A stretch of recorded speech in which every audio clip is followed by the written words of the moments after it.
تحریک انصاف کی اسٹیبلشمنٹ سے مذاکرات کی خواہش ایک بار پھر اپنی انتہا کو پہنچ چکی،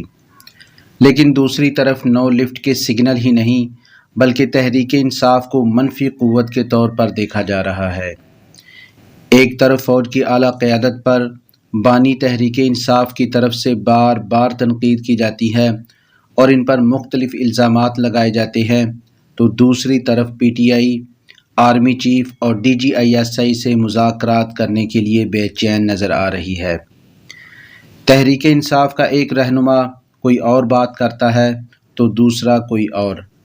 شہریار آفریدی نے 2 دن قبل کہا کہ تحریک انصاف موجودہ حکومت اور نون لیگ سے مذاکرات نہیں کرے گی کیونکہ یہ تو خود کٹ پتلی ہیں۔ انہوں نے کہا کہ تحریک انصاف صرف آرمی چیف اور D G I S I سے مذاکرات کرے گی۔ انہوں نے کہا کہ بانی پی ٹی آئی شروع دن سے ہی فوج سے مذاکرات کی خواہش رکھتے ہیں،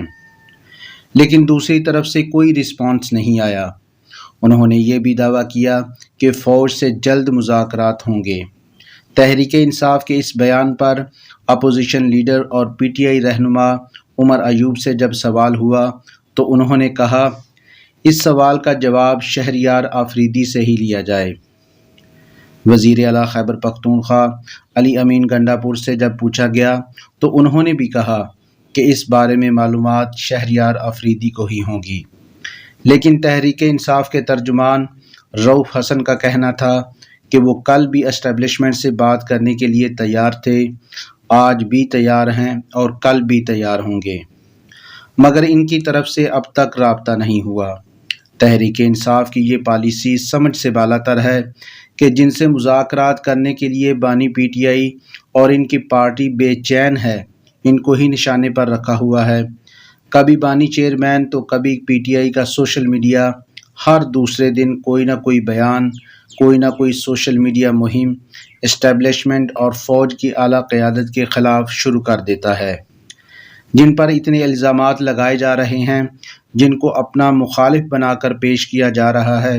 جن کے خلاف اپنے ووٹروں سپورٹروں کے دل و دماغ میں زہر بھر دیا گیا ہے، ان سے ہی مذاکرات کا پھر کیا سوال؟ کچھ لوگوں کا خیال ہے کہ فوج کی اعلیٰ قیادت پر الزامات اور ان کے خلاف بیانات اور سوشل میڈیا پراپوگنڈا کا مقصد دراصل ان کو پی ٹی آئی سے بات چیت کرنے کے لیے مجبور کرنا ہے۔ اگر یہ سچ ہے تو ایسا ہوتا ہوا نظر نہیں آتا۔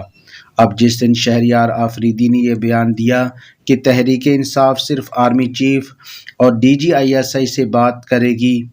تو اسی روز آئی ایس پی آر کی طرف سے آرمی چیف کا ایک بیان جاری کیا گیا جس میں ان کا کہنا تھا کہ ہم سب مل کر پاکستان ہیں اور امید ظاہر کی عوام کی سپورٹ سے پاکستان کی ترقی کے سفر میں رخنہ ڈالنے والوں کی تمام کوششیں ناکام ہوں گی۔ آرمی چیف نے یہ بھی کہا کہ منفی پراپوگنڈا اور سوشل میڈیا ٹرولنگ ہماری توجہ پاکستان اور اس کے عوام کی ترقی اور خوشحالی کے لیے کام کرنے سے نہیں ہٹا سکتی۔ انہوں نے یہ بھی کہا کہ پاکستان کی خوشحالی اور ترقی کے سفر میں کسی قسم کا عدم استحکام برداشت نہیں کریں گے اور مل کر منفی قوتوں کو رد کریں گے۔ ایسے بیانات آرمی چیف اور کور کمانڈر کانفرنس کی طرف سے پہلے بھی دیے گئے اور عمومی طور پر سمجھا جاتا ہے کہ ان کا ہدف تحریک انصاف کا طرز سیاست ہی میری نظر میں آرمی چیف کے اس بیان کو ان کی طرف سے تحریک انصاف کی آرمی چیف اور D G I S I سے مذاکرات کی خواہش کے حوالے سے نہ ہی سمجھا جائے۔ ان حالات میں دیکھتے ہیں کہ پاکستان کے خیر خواہوں کا گروپ کیا عمران خان اور فوج کے درمیان فاصلے ختم کروانے کے لیے قدم اٹھاتا ہے؟ ویسے اب بھی کسی کو شک ہے تو دوبارہ اس سوال پر غور کر لے